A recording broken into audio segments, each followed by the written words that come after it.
Chapitre 1. Algèbre. Commençons par des définitions.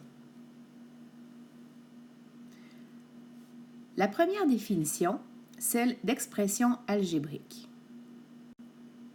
Les expressions algébriques sont des phrases mathématiques, des phrases algébriques. Tout comme des phrases en français, les expressions algébriques, les phrases algébriques, sont constituées de mots, de termes algébriques. En français, les mots sont séparés les uns des autres par des espaces, alors qu'en algèbre, ce qui sépare chaque terme est un plus ou un moins. Vous pouvez voir que dans cette phrase-ci, il y a 3 termes, le premier, le deuxième et le troisième, et chacun est séparé de l'autre par un espace, ici représenté par un plus ou un moins. Dans l'exemple précédent, on avait 2 termes, parce qu'ici on avait un espace représenté par un plus. Définition suivante, celle de variable. Les variables sont les lettres que l'on utilise pour former une expression algébrique. En général, nous allons utiliser les lettres X et Y, tout comme Descartes le suggérait. Il sera donc très important à l'avenir d'utiliser un point lorsqu'on veut parler d'une multiplication, étant donné que la lettre X sera très souvent utilisée comme variable. Définition suivante, celle de coefficient. Le coefficient est le nombre, parfois sous-entendu, qui est placé devant les variables. Alors, le nombre ici qui est devant les variables, devant le x, c'est moins 4.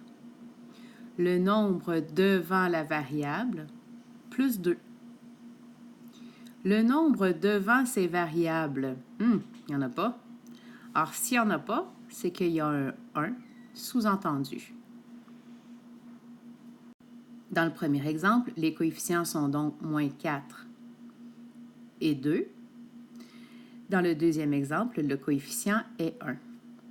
Faites bien attention pour toujours tenir compte des signes. Alors, c'est important d'inscrire le moins ici. Vous auriez même pu mettre un plus devant le 2, quoique ce plus-ci n'est pas nécessaire. Maintenant, définition de terme constant. Un terme constant est un terme qui n'a pas de variable. C'est un nombre qui est seul. Dans l'exemple ici, le 3 est accompagné de variables.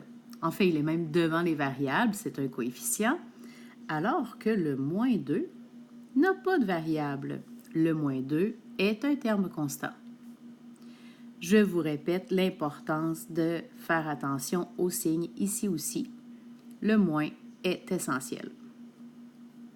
Dernière définition maintenant, celle de termes semblables. Des termes sont semblables lorsqu'ils ont tout d'abord les mêmes variables. C'est clairement la première chose importante et les variables doivent être affectées des mêmes exposants. Allons vérifier.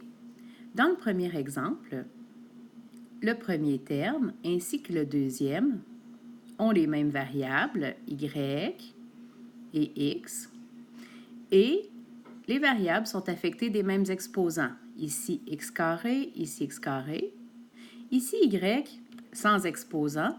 On peut donc dire que c'est y exposant 1. Y sans exposant, donc y exposant 1, c'est les mêmes variables, affectées des mêmes exposants. Ces deux termes-là sont donc des termes semblables. Dans le deuxième exemple, nous n'avons pas de termes semblables. Bien, tout simplement parce que ce ne sont pas les mêmes variables. Dans le dernier exemple, si je regarde, nous avons bien les mêmes variables, mais malheureusement, les exposants ne sont pas les mêmes. Y ici est affecté d'un exposant 2, alors que Y ici n'a pas d'exposant, voulant dire 1. Les exposants ne sont pas les mêmes, ce ne sont pas des termes semblables.